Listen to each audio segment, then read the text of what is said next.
Lords, I hope the minute that's taken hasn't come off my time, please. My Lords, I'm going to start, I don't wish you to get too encouraged by that. I'm going to start with my conclusions, but I'm not going to sit down when I've made them, because I'm going then to give you the evidence to support them, and hopefully present to you the reasons why I want support for an official inquiry into the mischief I want to unfold to yourselves this afternoon. My Lords, I've been engaged in this pursuit of this issue for nearly 2 years now, and I'm no further through to getting to the truth. I think there are 3 possible conclusions which may come from it.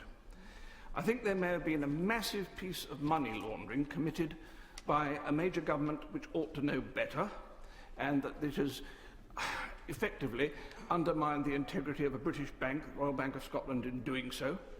The second alternative is that a major American department has an agency which has gone rogue on it because it has been wound up and has created a structure out of which they are seeking to get, well, at least 50 billion euros as a payoff.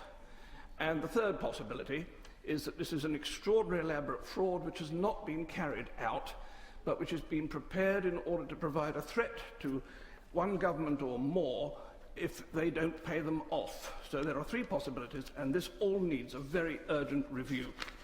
My Lords, it starts in April and May of 2009 with the alleged transfer to the United Kingdom, to the HSBC, of a sum of $50 trillion, and 7 days later, ping, in comes another $50 trillion to the HSBC, and then 3 weeks later, another $50 trillion. Total of $5 trillion in each case, sorry. Total of $15 trillion is alleged to have been passed into the hands of HSBC for onward transit to the Royal Bank of Scotland, and we need to look to where this came from and what the history of this money is, and I have been trying to sort out the sequence by which this money has been created and where it's come from for a long time. It starts off, apparently, as the property of a man called Johannes Rayardi, who has some claims to be considered the richest man in the world. Well, he would be if all the money that was owed to him was paid, but I have seen accounts of his showing he owns $36 trillion in a bank, and it is a ridiculous sum of money. On the other hand, the $36 trillion would be consistent with the dynasty from which he comes and the fact that they had been effectively the emperors of Indochina in times gone by. But a lot of that money has been taken away from him with his consent by the American Treasury over the years for the specific purpose of helping to support the dollar.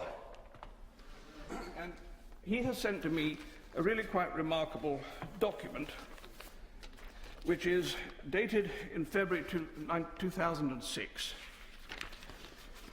in which the American government have called him to a meeting with the Federal Reserve Bank of New York, which is neither Federal Reserve nor a bank. It's a bit like Celebrity Big Brother. It's got 3 names to describe it, and none of them are true. And this document, which is quite astonishing, purports to have been a meeting which is witnessed by Mr. Alan Greenspan, who signed for the Federal Reserve Bank of New York, of which he was chairman, as well as the real Federal Reserve Bank in Washington. And it is signed by Mr. Timothy Geithner, who as a witness on behalf of the International Monetary Fund, who sent 2 witnesses, the other one being Mr. Yusuke Horiguchi. And these gentlemen have signed as witnesses to the effect that this deal is a proper deal. There are a lot of other signatures on here. This is not a photocopy, this is an original version of the contract, under which the American Treasury have apparently got the Federal Reserve Bank of New York to offer to buy out the bonds which have been issued to Mr. Rayardi to replace the cash which has been taken from him over the previous 10 years. And they're giving him half of $500 million as a cash payment to buy out worthless bonds. Now, this is all in the agreement, and it's very remarkable. I would have thought establishing whether this is a correct piece of paper or not is just 2 phone calls away, one to Mr. Geithner and one to Mr. Greenspan, both of whom still prosper and live, so they could easily confirm whether they signed this. Mr. Rayardi has, by passing these bonds over, also put at the disposal of the US Treasury the entire asset backing which he was alleged to have for the 15 trillion. I now have a letter here from the Bank of Indonesia which says that the whole thing was a pack of lies, that he did not have the 750,000 tons of gold which was supposed to be backing it. He only had 700 tons. And this is really a piece of complete fabrication. Finally, I have a letter here from Mr.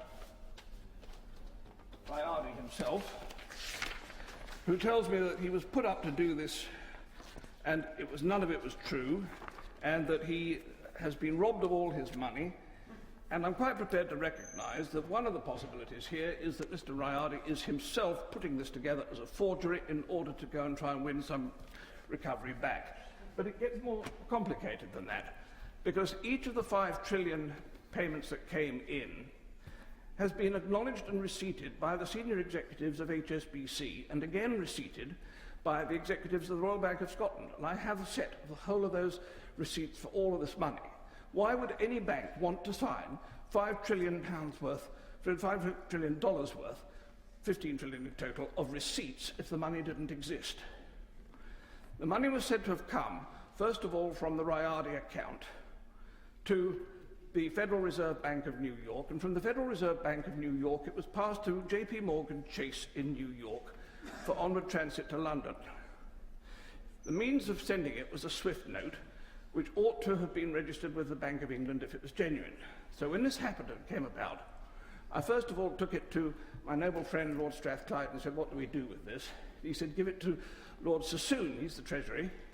So we did, and Lord Sassoon looked at it and said immediately, this is rubbish, it's far too much money, it would stick out like a sore thumb and you can't see it in the Royal Bank of Scotland accounts. Quite right. Secondly, he said, the gold backing it is ridiculous. There's only been 1,507 tons of gold mined in the history of the world, so you can't have 750,000 tons. This is true.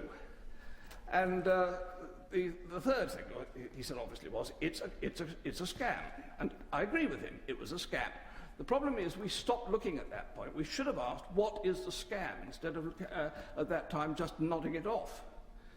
And we have never really resolved this, because today I have this quite frightening piece of paper, which is my justification for bringing it into this meeting today, which is available on the internet, and I'm astonished that it hasn't already been unearthed by the Treasury, and every alarm bell in the land should be ringing if it has, because this is the General Audit Office of the Federal Reserve, the real Federal Reserve in Washington, and its audit review in end of July 2010 on the Federal Reserve Bank of New York.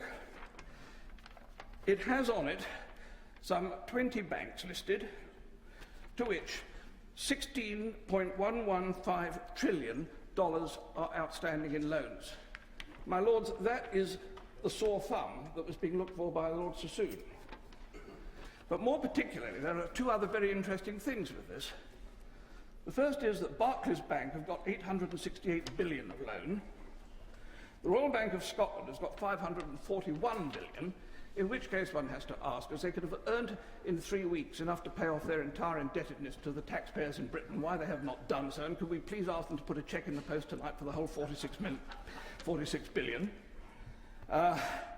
And the third thing that's wrong with it is that every bank on this list, without exception, is an MTN registered bank, which means that they are registered to use medium-term notes to move funds between themselves with an agreed profit share formula, in which case these banks are investing this money, and most extraordinary, not a penny of interest does the Federal Bank of New York want paid on this vast amount of 16 trillion. Anyone amongst yourselves who knows what the IMF rules are will immediately smell a rat, because the IMF has very strict rules for validating dodgy money. There are 2 ways of doing it. You either pass it through a major central bank like the Bank of England, who had apparently refused to touch this, or alternatively, you put it through to a bank which is an MTN trading bank, which is then able to use the funds on the overnight European MTN trading market, where they can earn between 1 and 2.5% profit per night. And the compound interest on that is huge. So there is a vast profit being made with this money somewhere if it is in fact genuine. So, my Lords, I believe that this is such an important issue now that I've put everything I've got on the subject into a 104 megabyte memory thumb, and I want the government to put this to some suitable investigative bureau and take everything I've got on the subject and find out what the truth is of what is going on here, because there is something very seriously wrong.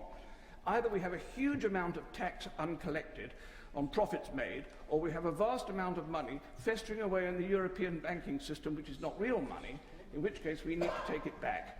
My Lords, I ask for an investigation, and please support my plea.